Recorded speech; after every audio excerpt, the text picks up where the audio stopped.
The morning rain had turned the dusty village road into sticky red mud. A skinny teenage girl stood quietly by the roadside, hugging her torn school books against her chest. Her school uniform was faded from too many washings. One shoe had completely torn apart, while the other had lost its sole weeks ago. She looked at the broken shoe in her hand, then at the long road leading to school. Slowly, she dropped both shoes into the muddy gutter and began walking barefoot. See the barefoot girl. She'll never become anything. She lowered her head, not because she believed them, but because she had cried so much that tears no longer came.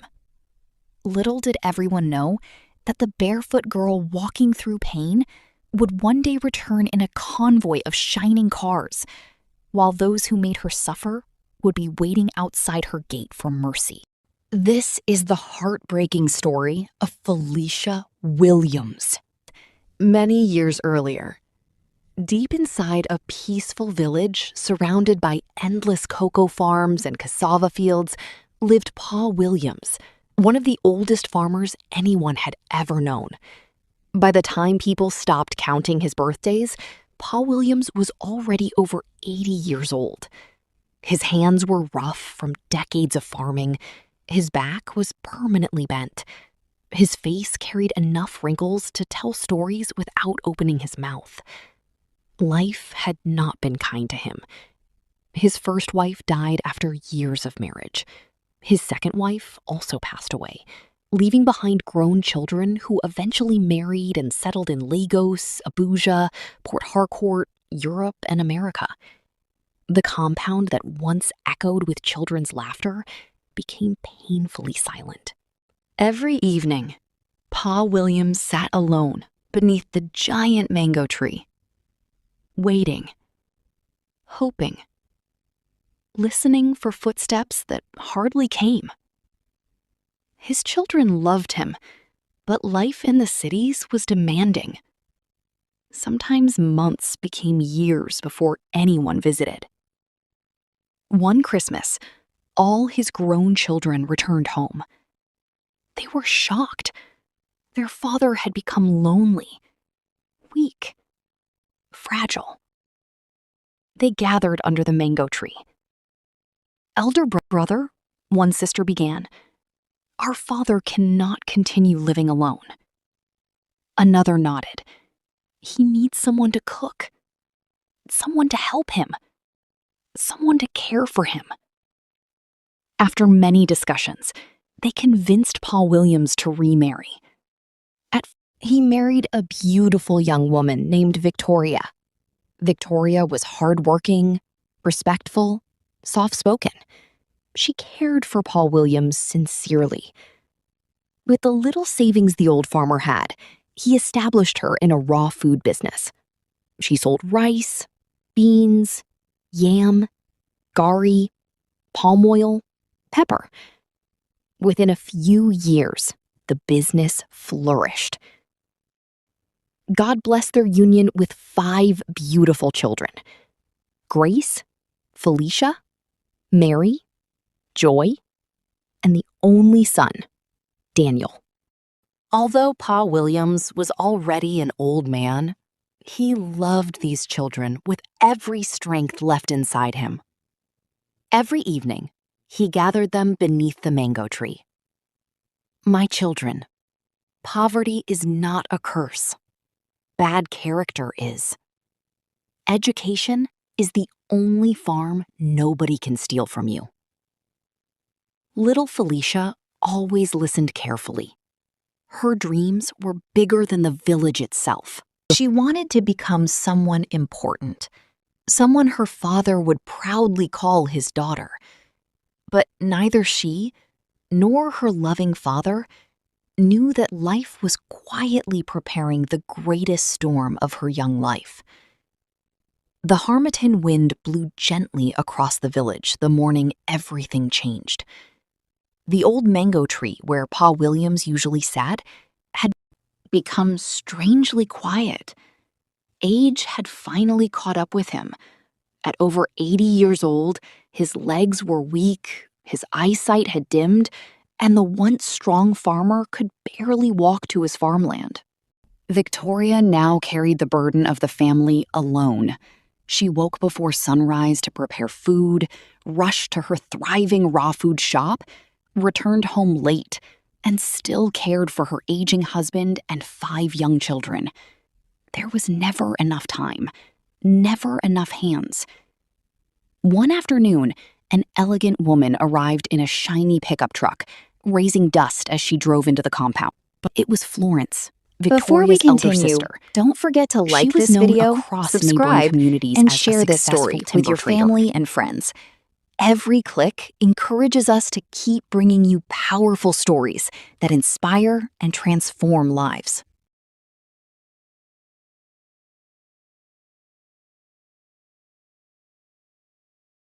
She owned one of the biggest sawmills in the area. Heavy logs arrived every day. Machines roared from morning till evening, but behind her wealth was a cold heart. She had everything money could buy, except the one thing she desperately wanted: a child. Years of marriage had brought no pregnancy. She had visited hospitals, churches, mountains, and herbalists. Nothing changed. As she watched Victoria's children playing around the compound, something stirred inside her. "Victoria," she called, "let Grace come and stay with me." Victoria hesitated. She's still very young. I'll treat her like my own daughter, Florence promised with a smile. Paul Williams looked at his little 4th daughter, Grace, playing barefoot with her siblings. "If it will help your sister," he said weakly, "let the child go." No one imagined they were sending Grace into suffering. The first few weeks seemed peaceful. Then Florence changed. She woke Grace before dawn. "Fetch water. Sweep the compound. Wash the plates. Scrub the toilets." While other children prepared for school, Grace carried heavy buckets, larger than herself. If she slowed down, Florence slapped her. If she broke a plate, she went hungry. If she cried, the beating became worse. Grace became thinner every week. Her cheerful laughter disappeared. One evening, Victoria visited unexpectedly. She almost failed to recognize her own daughter. Grace's cheeks had sunk. Her clothes hung loosely on her tiny body. The little girl burst into tears the moment she saw her mother. "Mama, please take me home. I don't want to stay here anymore." Victoria's heart shattered. She didn't argue. She packed Grace's few belongings and returned home with her that very day. But Florence's desire for a child and someone to help around the house had not ended. A few weeks later, she returned. This time, her eyes settled on another girl. "Felicia is older," Florence said. "She can help me and still go to school." Victoria looked uncertain. Paul Williams coughed weakly from his wooden chair. "If she will continue her education, let her go." At first, Florence kept her promise. She enrolled Felicia in a secondary school nearly an hour away from the house. Everyone praised her. "What a kind woman. She's paying school fees. God will bless her." Only Felicia knew the truth. Every morning at 4 a.m., Florence banged on her bedroom door. "Wake up!" Before daylight, Felicia had to sweep the entire compound, wash piles of dirty clothes, fetch water, prepare breakfast, wash dishes, clean every room. Only after all the work was finished could she think about school. But Florence never woke early enough to supervise or release her on time. By the time Felicia left the house, the first school bell had already rung. She had no transport money, so she walked kilometers under the scorching sun, often on an empty stomach, sometimes with nothing more than a cup of water since the previous night. She arrived exhausted, late, every single day. Her teachers punished her without knowing the truth. Kneel down. Raise your hands. Face the wall. Some days, she spent the first lesson outside the classroom. Her classmates laughed. Latecomer! House girl! Bush girl! Felicia swallowed her tears. She refused to quit. She remembered her father's words beneath the mango tree. Education is the only farm nobody can steal from you. Those words became the fire that kept her going. But darker days were still ahead. By the time Before we she reached senior continue, secondary don't school, forget to like this the video, humiliation would subscribe, become worse than and share this anyone story could with your imagine. family and friends. Every click encourages us to keep bringing you powerful stories that inspire and transform lives.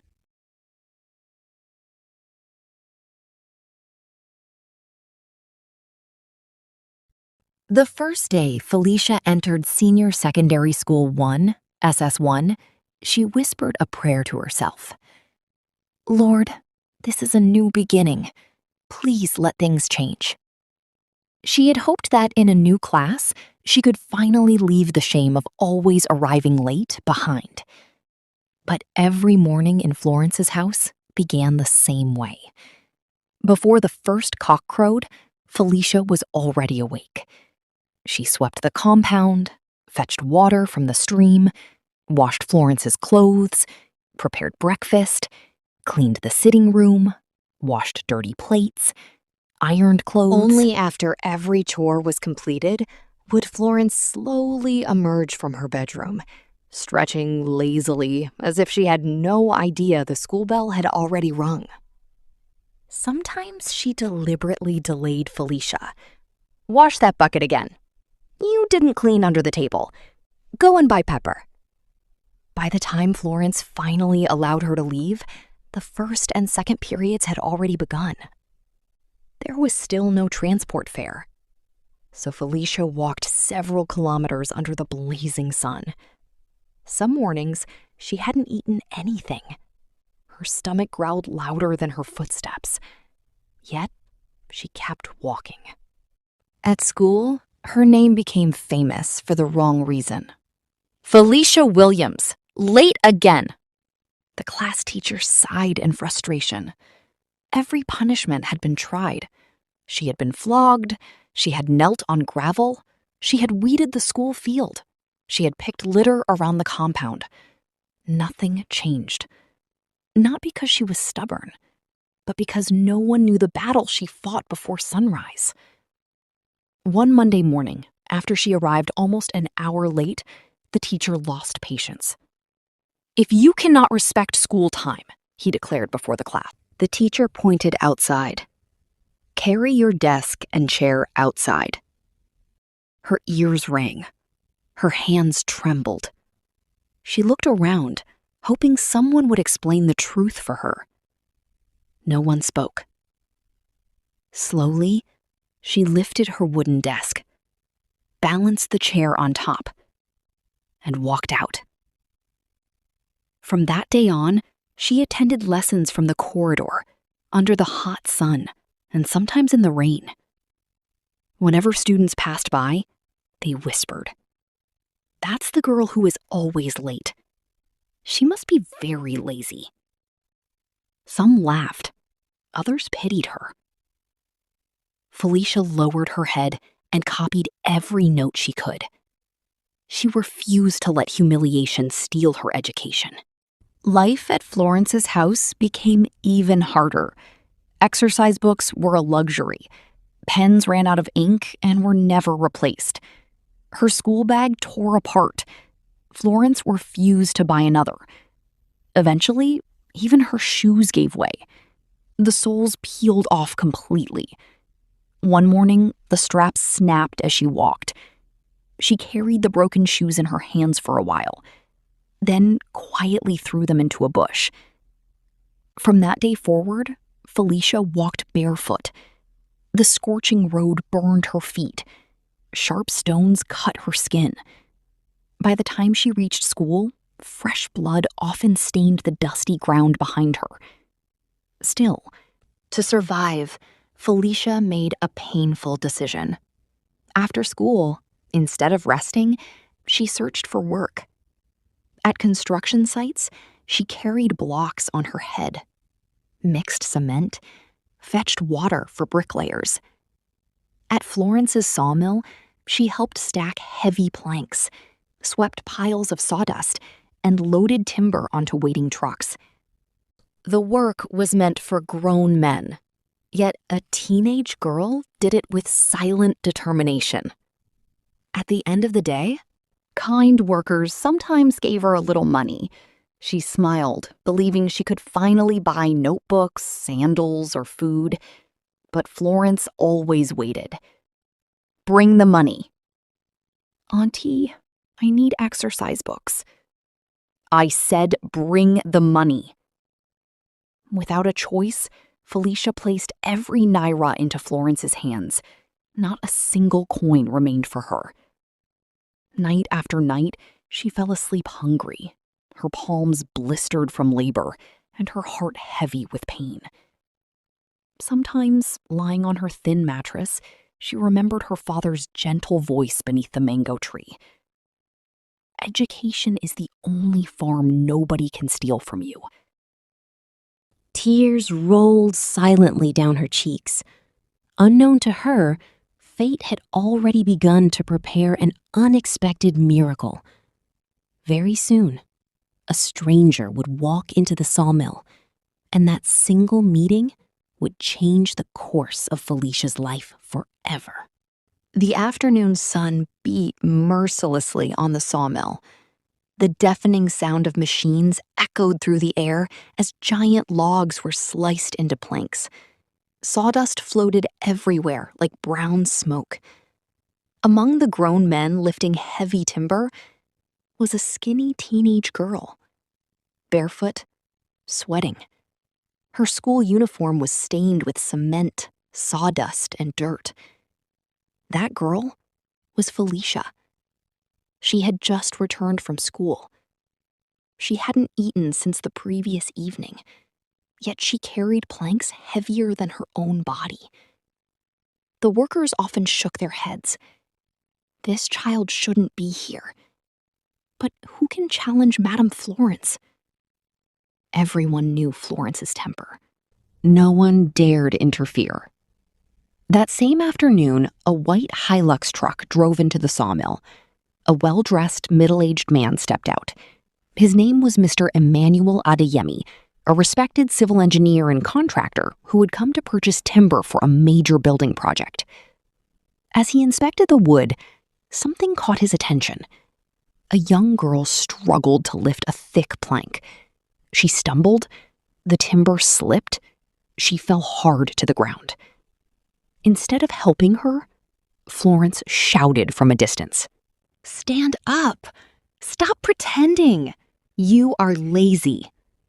Felicia struggled to her feet, wiped away her tears, and continued working.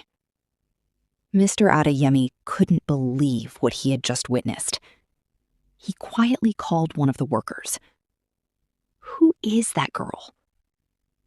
The worker looked around to be sure Florence wasn't listening. Then he sighed. "Sir, that's not a worker. She's Madame Florence's niece. She goes to secondary school." Mr. Adeyemi frowned. "Secondary school? Then why is she doing this kind of work?" The worker lowered his voice. "Sir, if I tell you everything, you'll cry." And he did. He told him about the morning chores, the long walk to school, the hunger, the beatings, the late-coming punishments, the desk outside the classroom, the labor after school. and how Florence collected every kobo she earned. Mr. Adeyemi stood speechless. Some stories sounded too cruel to be true, yet the evidence was right before him. Before leaving, he walked over to Felicia. "My daughter?" She quickly stood up. "Good afternoon, sir. What class are you in?" "SS1, sir." "What do you want to become?" Without hesitation, she answered, "I want to become somebody my father would be proud of." Those words pierced his heart. "Where is your father?" Felicia's eyes filled with tears. "My father is dead. My mother is in the village. I don't even know how she's coping." For a long moment, Mr. Adeyemi said nothing. Then he reached into his pocket and handed her some money. "Buy yourself food." Before she could even thank him, Florence appeared. "What is that?" Without shame, she stretched out her hand. "Give it to me." Felicia slowly surrendered the money. Mr. Adeyemi watched everything. His heart broke. He drove away. But he could not forget the girl's face. That night, he couldn't sleep. He kept hearing one sentence echoing in his mind. "I want to become somebody my father would be proud of." The next morning, he made a decision. He returned to the village where Pa Williams had lived. There, he found Victoria. Life had become painfully difficult. Since Pa Williams's burial, the family had struggled to survive.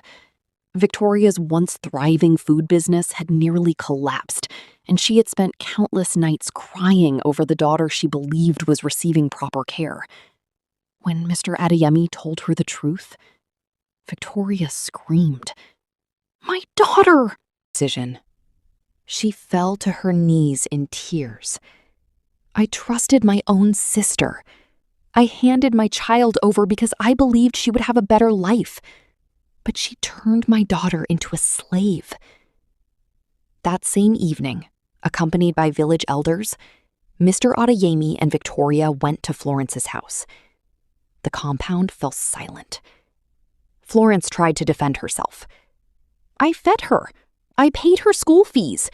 I only wanted to teach her responsibility." But the workers spoke. The neighbors spoke.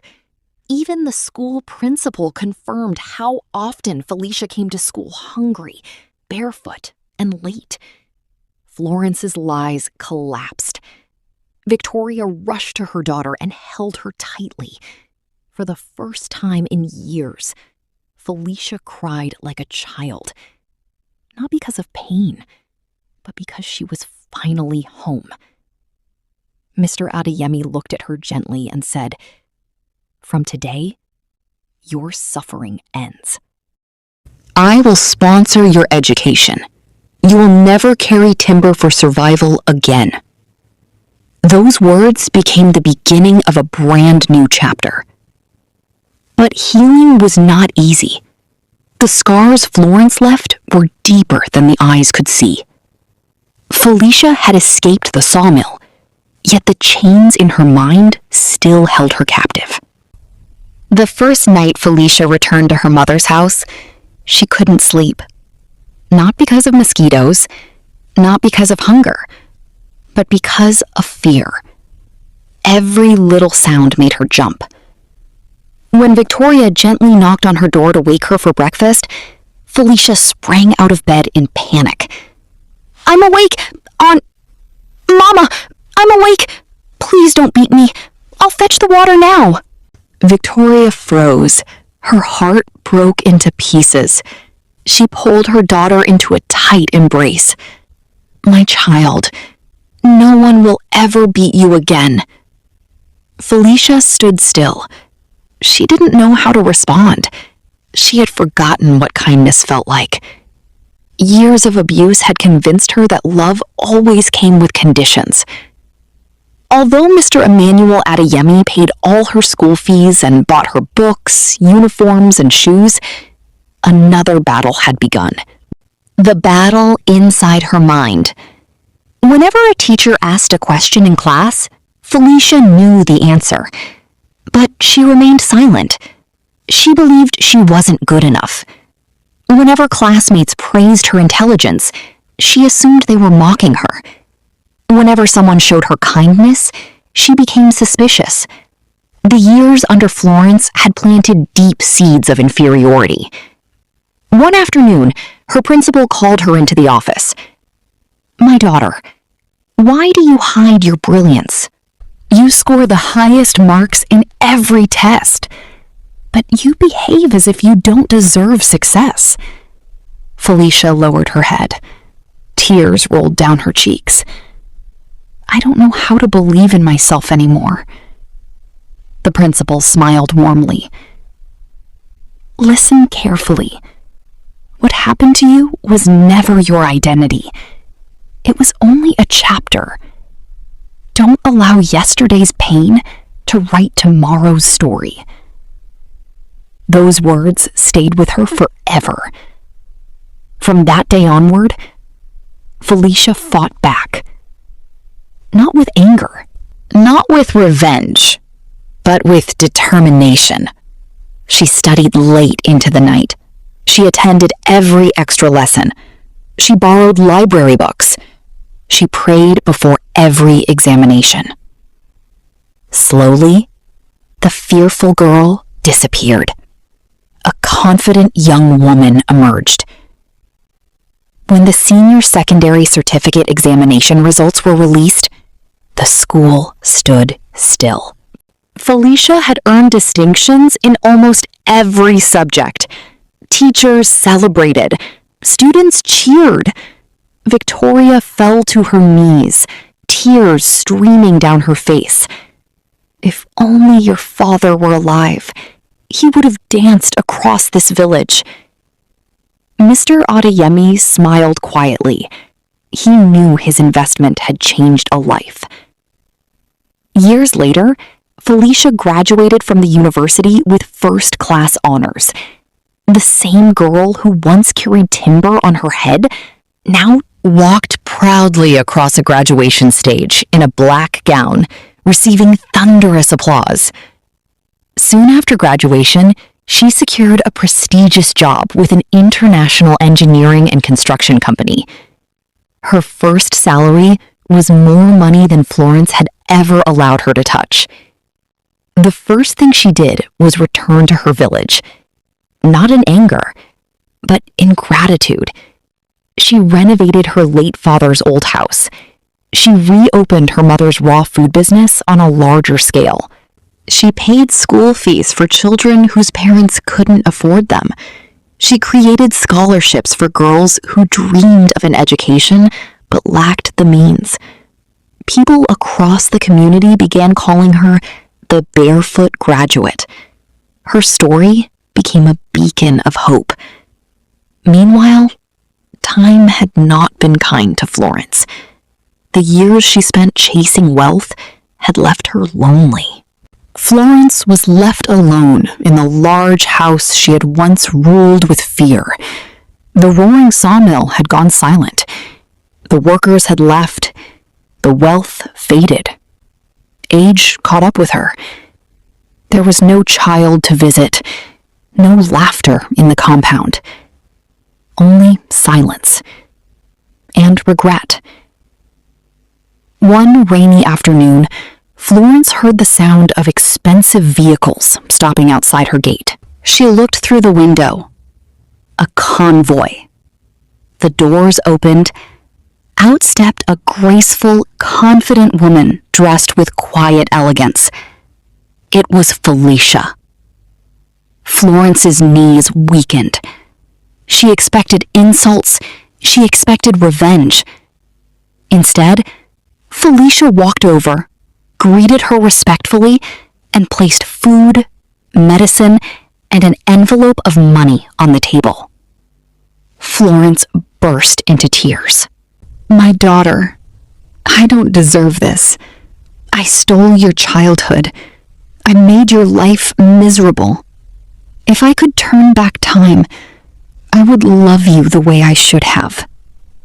Felicia gently replied, "You cannot change yesterday, but you can ask God for mercy today. I forgave you a long time ago." Those words broke Florence completely.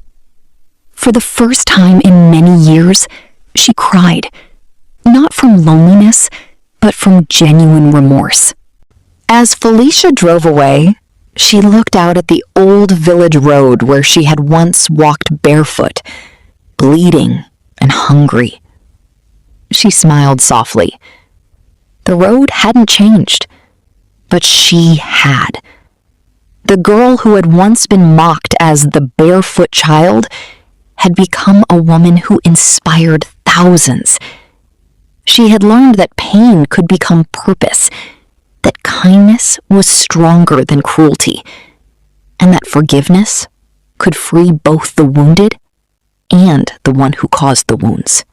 Moral of the story: never despise or abuse a child because of their circumstances.